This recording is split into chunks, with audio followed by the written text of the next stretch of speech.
Honey, I'm home. Oh, welcome sana baby. Asante sana mke wangu. Umeshindaje? Mimi nimeshinda tu poa. Pole kwa kazi. Mimi nishapoa. Kwani Isa ni ya chapo ndio sapa yangu ama ni aje? Hai hapana. Kwani wewe umesahau? Hii si nile chapo umekunywa nayo chai asubuhi. Kwa hivyo inamaanisha tangia asubuhi hujatoa vyombo juu ya meza? Ya sijatoa beba, kinasikia nimechoka, kichwa inaniuma. Acha tu. Haya, kwani ulikuwa unafanya nini siku mzima ndo ukachoka kiasi hicho? Nimekuwa ni watch series. Cheki nikwambie. Nimeochile Vampire Diaries zenye tumeanza pamoja. Nimemaliza. Nimeanza kutoka season 7 hadi 9 nikamaliza. Nikaanza movie nyingine, kuna nyingine inaitwanga ya Collins, inaitwanga Legend of the Blue Sea. Hiyo utapenda. Baby nakwambia nimeenjoy. Okay. Kuolewa ni raha. Sawa basi si utoe isani hapa, uende ukatupakulie chakula tukule.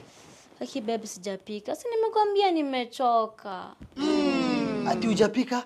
Sasa tukule nini kama hujapika nikukule? Si unikula kwani huwezi nikula? Babe, mtu akichoka na akiwa na njaa anahitaji chakula na maji kwa mwili. Si hizo vitu? Kwani baby uone kitchen? Uone kitchen surely nikusaidie na miwani. Uone kitchen? Aya. Si ufanye aje? Relax. Sasa fanya aje? Si uchukue tu hii sahani upeleke huko, uoshe vyombo, alafu leo at least tupikie sapa. Mapenzi ni kusaidiana. Kani hujaambiwa my friend? Keke nikuulize.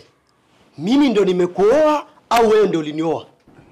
Ai baby, mbona niulize hivyo shwari? Kwa sababu mimi sijakuleta hapa ndo watch series. Mimi nimekuoa nikulete kwa hii nyumba. Ndio unisaidie kazi za hapa nyumbani. Kwani sasa ulinileta mimi nikuja kuwa house girl wako, si ndio? Relax. Mimi sijasema wewe ni house girl. Kama mama mwenye nyumba, wewe unafaa kufanya jukumu lako nyumbani. Unataka nani mwingine akusaidie? Caretaker akuja kuosha vyombo. Caretaker akupikie chakula. Nani akusaidie? Relax baba, relax. Mimi nimechoka. Imagine mimi nimefanya hizo kazi zote tangia nikuwe mtoto. Nimekuwa nikipikia wazazi, nimeenda kutafuta kuni, nimechota maji. Sasa imagine mimi nimechoka. Tu vile umekuja kunioa nikasemaje? Bas, hapa nimefika. Nimekuja kurelax. Kumbe mimi nilikuwa nakuja kufanya kazi ya nyumba. Okay, nikuulize, nani anataka wafanye? Kama si wewe, ni nani unataka afanye? Baby, si uniletea house girl hapa, anisaidia hizo kazi zote kama wewe usitaki kunisaidia. Alright. Na nikileta house help hapa, ni nani atamlipa? Kwani wewe umesahau responsibility zako? Wewe ndio unafaa kulipa rent, wewe ndio unafaa kulipa hizi bili zote za nyumba, na wewe ndio unafaa kulipa wafanyakazi wote wa nyumba, na hata mama fua. Kwanza Netflix yangu imeisha, unafaa kulipa. Okay. Sawa basi. Sasa badala nilipe house girl, si nimlete hapa nioe, badala nimlipe afanye kazi bure. Si ndivyo? Bebe, unataka kuoa house girl, mimi niende wapi? Wewe urudi huko kwenu Burundi, Nyabutsutsi Gitega, wakijujwe. Toka! Are you playing? Simbo!